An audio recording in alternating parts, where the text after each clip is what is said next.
행위가 자, 바로 내란죄에 해당한다며 대통령실 얘기도 들어보겠습니다. 광란의 칼춤을 추고 있습니다. 정말 그렇습니까? 과연 지금 대한민국에서 국정마비와 국헌문란을 벌이고 있는 세력이 누구입니까? 지난 2년 반 동안 거대 야당은 국민이 뽑은 대통령을 인정하지 않고 끌어내리기 위해 퇴진과 탄핵 선동을 멈추지 않았습니다. 대선 결과를 승복하지 않은 것입니다. 대선 이후부터 현재까지 무려 178회에 달하는 대통령 퇴진 탄핵 집회가 임기 초부터 열렸습니다. 대통령의 국정 운영을 마비시키기 위해 우리 정부 출범 이후부터 지금까지 수십 명의 정부 공직자 탄핵을 추진했습니다. 탄핵된 공직자들은 아무 잘못이 없어도 소추부터 판결 선고시까지 장기간 직무가 정지됩니다. 탄핵이 발의되고 소추가 이루어지기 전 많은 공직자들이 자진 사퇴하기도 하였습니다. 탄핵 남발로 국정을 마비시켜 온 것입니다. 장관, 방통위원장 등을 비롯하여 자신들의 비위를 조사한 감사원장과 검사들을 탄핵하고 판사들을 겁박하는 지경에 이르렀습니다. 자신들의 비위를 덮기 위한 방탄 탄핵이고 공직기관과 법질서를 완전히 무너뜨리는 것입니다. 뿐만 아니라 위헌적 특검 법안을 27번이나 발의하면서 정치 선동 공세를 가해왔습니다. 급기야는 범죄자가 스스로 자기에게 면죄부를 주는 셀프 방탄 입법까지 밀어붙이고 있습니다. 거대 야당이 지배하는 국회가 자유민주주의의 기반이 아니라 자유민주주의 헌정 질서를 파괴하는 괴물이 된 것입니다. 이것이 국정마비요, 국가 위기 상황이 아니면 무엇이란 말입니까? 이것뿐만이 아닙니다. 지금 거대 야당은 국가 안보와 사회 안전까지 위협하고 있습니다. 예를 들어 지난 6월 중국인 3명이 드론을 띄워 부산에 정박 중이던 미국 항공모함을 촬영하다 적발된 사건이 있었습니다. 이들의 스마트폰과 노트북에서는 최소 2년 이상 한국의 군사시설들을 촬영한 사진들이 발견됐습니다. 지난달 40일에는 40대 중국인이 드론으로 국정원을 촬영하다 붙잡혔습니다.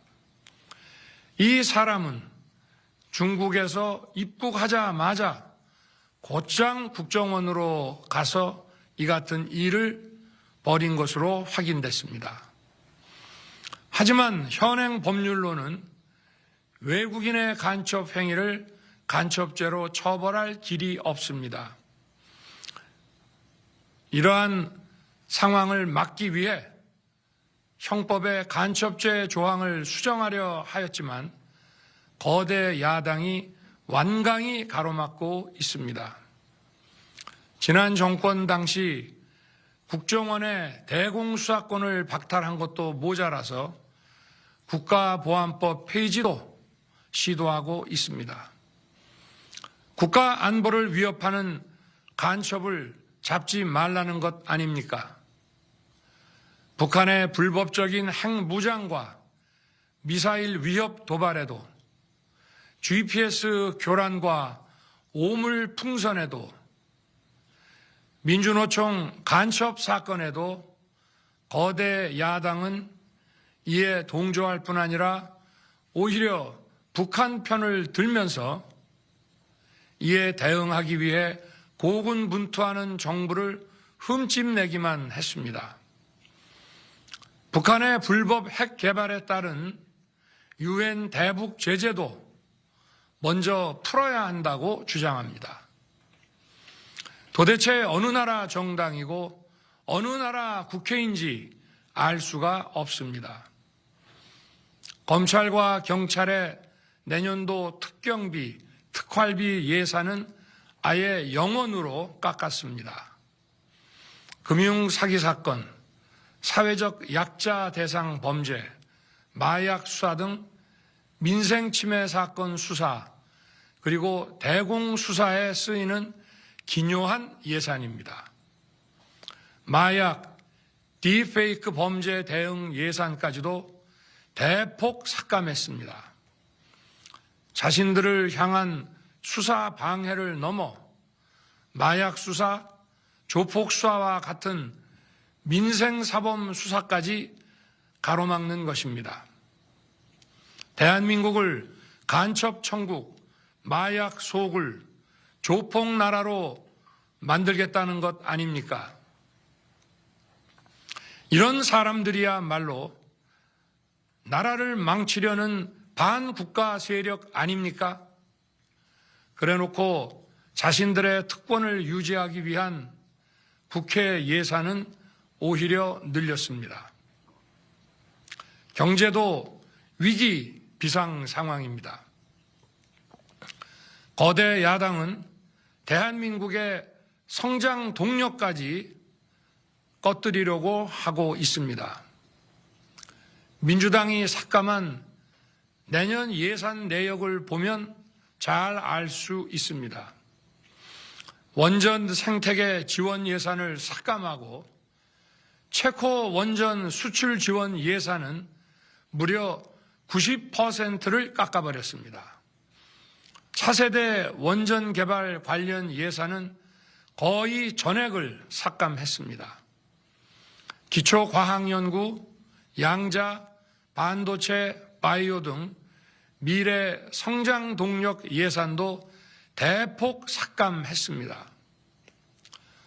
동해가스전 시추 예산, 이른바 대왕고래 사업 예산도 사실상 전액 삭감했습니다. 청년 일자리 지원 사업, 취약계층 아동 자산 형성 지원 사업, 아이들 돌봄 수당까지 손을 댔습니다. 산업 생태계 조성을 위한 혁신 성장 펀드, 강소기업 육성 예산도 삭감했습니다. 재해 대책 예비비는 무려 1조 원을 삭감하고 팬데믹 대비를 위한 백신 개발과 관련 R&D 예산도 깎았습니다.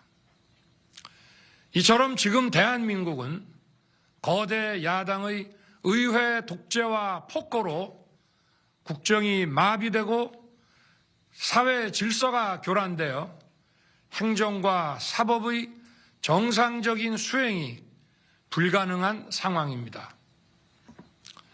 국민 여러분, 여기까지는 국민 여러분께서도 많이 아시고 계실 것입니다. 하지만 제가 비상계엄이라는 엄중한 결단을 내리기까지 그동안 직접 차마 밝히지 못했던 더 심각한 일들이 많이 있습니다.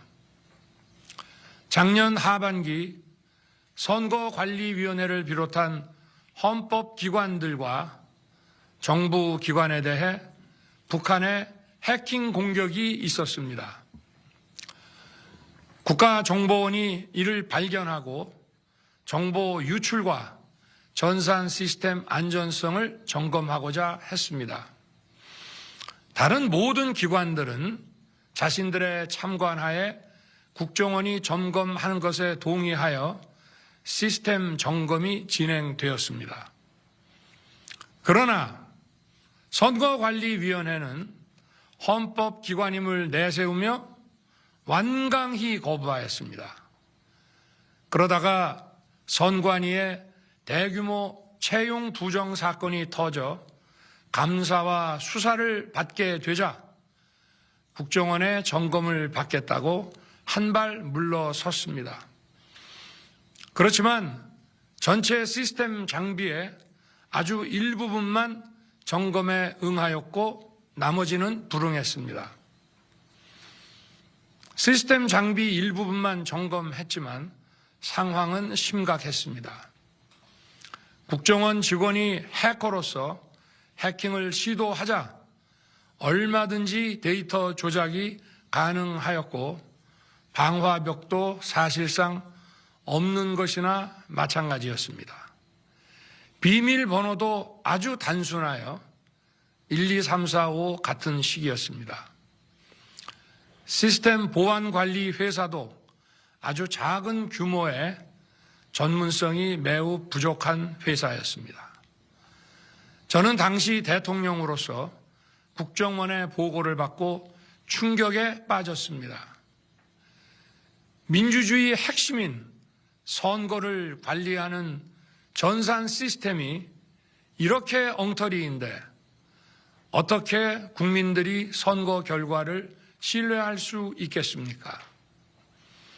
선관위도 국정원의 보안 점검 과정에 입회하여 지켜보았지만 자신들이 직접 데이터를 조작한 일이 없다는 변명만 되풀이할 뿐이었습니다. 선관위는 헌법기관이고 사법부 관계자들이 위원으로 있어 영장에 의한 압수수색이나 강제 수사가 사실상 불가능합니다. 스스로 협조하지 않으면 진상규명이 불가능합니다. 지난 24년 4월 총선을 앞두고도 문제 있는 부분에 대한 개선을 요구했지만 제대로 개선되었는지는 알 수 없습니다. 그래서 저는 이번에 국방장관에게 선관위 전산 시스템을 점검하도록 지시한 것입니다.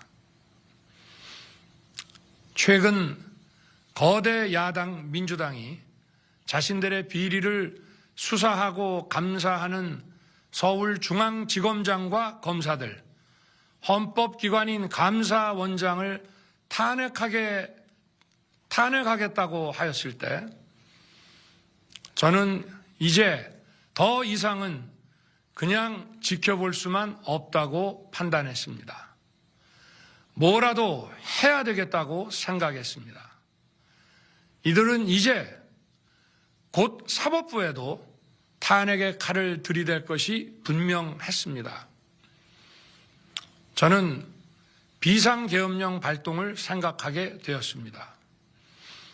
거대 야당이 헌법상 권한을 남용하여 위헌적 조치들을 계속 반복했지만 저는 헌법의 틀 내에서 대통령의 권한을 행사하기로 했습니다.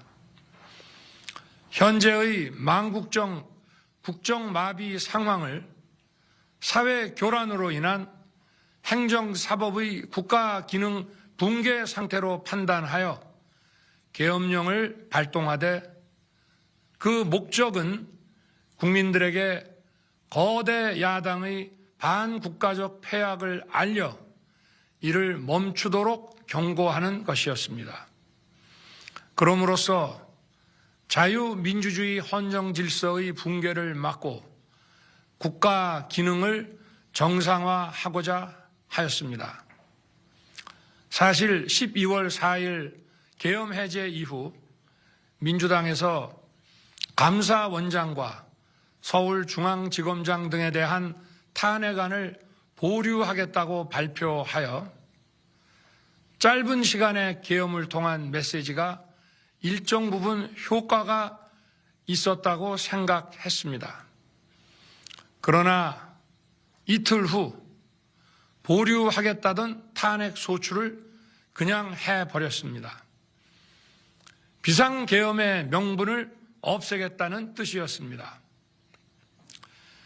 애당초 저는 국방장관에게 과거의 계엄과는 달리 계엄의 형식을 빌려 작금의 위기 상황을 국민들께 알리고 호소하는 비상조치를 하겠다고 했습니다. 그래서 질서 유지에 필요한 소수의 병력만 투입하고 실무장은 하지 말고 국회의 계엄 해제 의결이 있으면 바로 병력을 철수시킬 것이라고 했습니다. 실제로 국회의 계엄 해제 의결이 있자 국방부 청사에 있던 국방장관을 제 사무실로 오게 하여 즉각적인 병력 철수를 지시하였습니다. 제가 대통령으로서 발령한 이번 비상조치는 대한민국의 헌정 질서와 국헌을 망가뜨리려는 것이 아니라 국민들에게 망국의 위기 상황을 알려드려 헌정 질서와 국헌을 지키고 회복하기 위한 것입니다. 소규모이지만 병력을 국회에 투입한 이유도 거대 야당의 망국적 행태를 상징적으로 알리고 계엄 선포 방송을 본 국회 관계자와 시민들이 대거 몰릴 것을 대비하여 질서 유지를 하기 위한 것이지 국회를 해산시키거나 기능을 마비시키려는 것이 아님은 자명합니다. 300명 미만의 실무장하지 않은 병력으로 그 넓디 넓은 국회 공간을 상당 기간 장악할 수 없는 것입니다. 과거와 같은 계엄을 하려면 수만 명의 병력이 필요하고 광범위한 사전 논의와 준비가 필요하지만 저는 국방장관에게 계엄령 발령 담화 방송으로 국민들께 알린 이후에 병력을 이동시키라고 지시했습니다. 그래서 10시 30분 담화 방송을 하고 병력 투입도 11시 30분에서 12시 조금 넘어서 이루어졌으며 1시 조금 넘어 국회의 계엄 해제 결의가 있자 즉각 군 철수를 지시하였습니다. 결국 병력이 투입된 시간은 한두 시간 정도에 불과합니다. 만일 국회 기능을 마비시키려 했다면 평일이 아닌 주말을 기해서 계엄을 발동했을 것입니다. 국회 건물에 대한 단전 단수 조치부터 취했을 것이고 방송 송출도 제한했을 것입니다.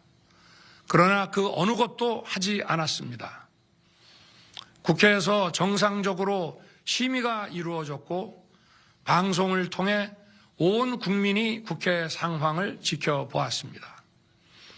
자유민주 헌정 질서를 회복하고 수호하기 위해 국민들께 망국적 상황을 호소하는 불가피한 비상조치를 했지만 사상자가 발생하지 않도록 안전사고 방지에 만전을 기하도록 하였고 사병이 아닌 부사관 이상 정예 병력만 이동시키도록 한 것입니다. 저는 이번 비상계엄을 준비하면서 오로지 국방장관하고만 논의하였고 대통령실과 내각 일부 인사에게 선포 직전 국무회의에서 알렸습니다. 각자의 담당 업무 관점에서 우려되는 반대 의견 개진도 많았습니다.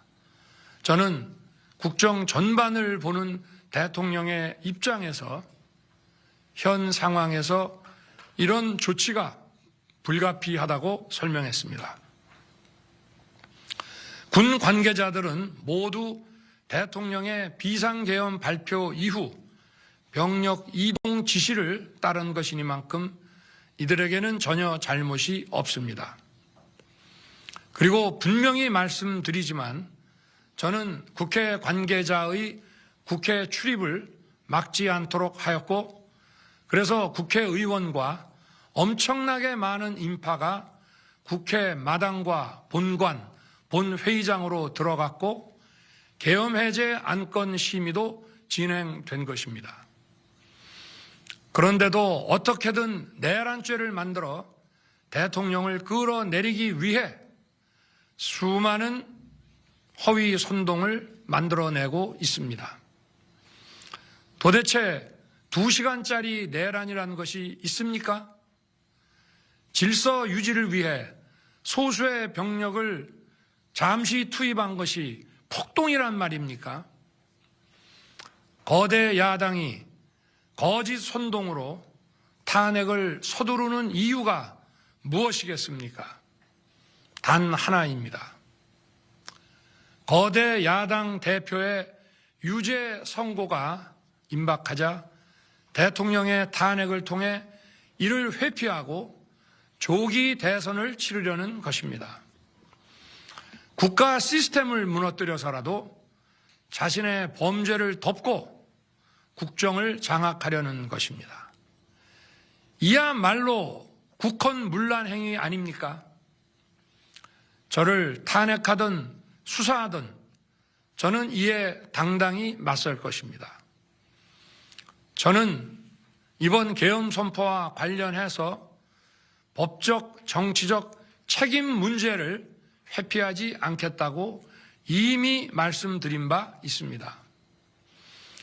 저는 대통령 취임 이후 지금까지 단 한순간도 개인적인 인기나 대통령 임기 자리 보존에 연연해 온 적이 없습니다.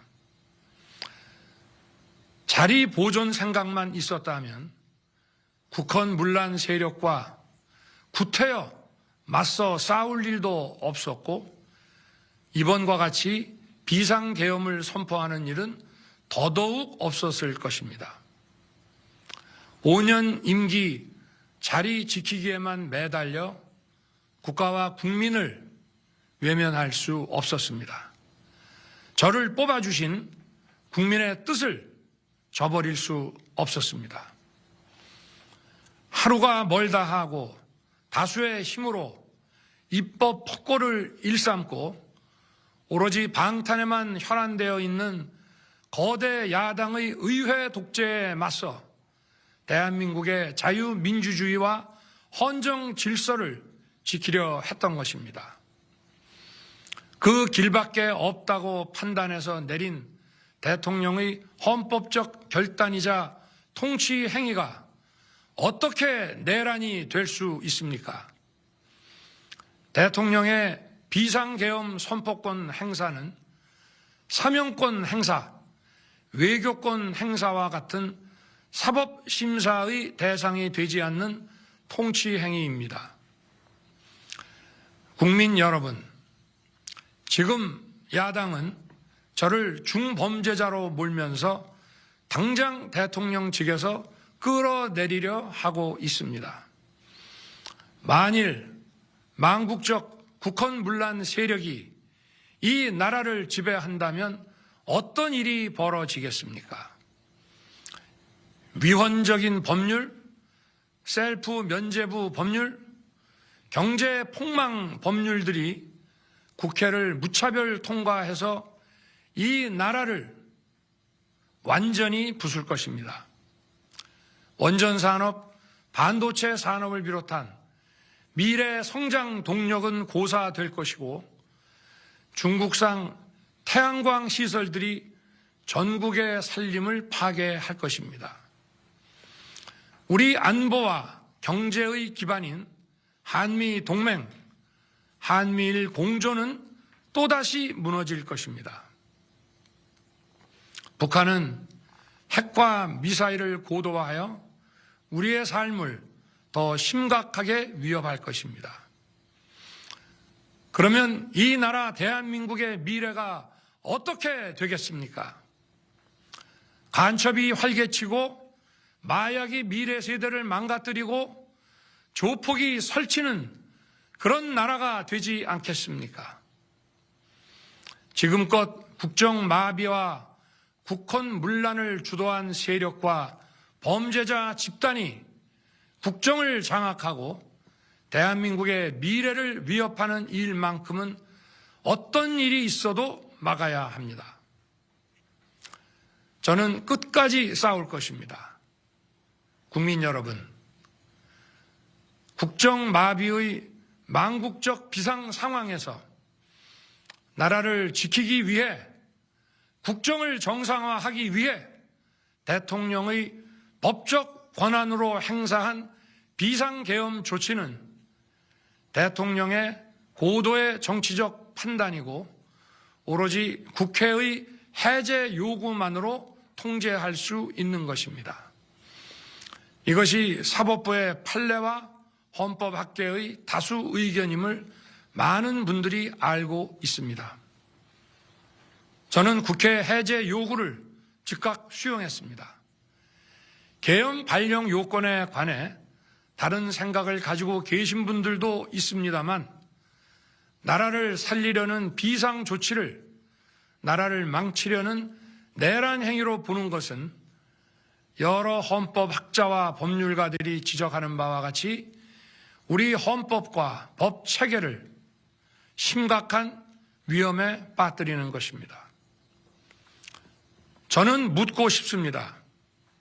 지금 여기저기서 광란에 칼춤을 추는 사람들은 나라가 이 상태에 오기까지 어디서 도대체 무엇을 했습니까? 대한민국의 상황이 위태롭고 위기에 놓여 있다는 생각도 전혀 하지 않았다는 말입니까? 공직자들에게 당부합니다. 엄중한 안보 상황과 글로벌 경제 위기에서 국민의 안전과 민생을 지키는 일에 흔들림 없이 매진해 주시기 바랍니다. 국민 여러분, 지난 2년 반 저는 오로지 국민만 바라보며 자유민주주의를 지키고 재건하기 위해 불의와 부정, 민주주의를 가장한 폭거에 맞서 싸웠습니다. 피와 땀으로 지켜온 대한민국, 우리의 자유민주주의를 지키는 길에 모두 하나가 되어 주시길 간곡한 마음으로 호소드립니다. 저는 마지막 순간까지 국민 여러분과 함께 싸우겠습니다. 짧은 시간이지만 이번 계엄으로 놀라고 불안하셨을 국민 여러분께 다시 한번 사과드립니다. 국민 여러분에 대한 저의 뜨거운 충정만큼은 믿어 주십시오. 감사합니다.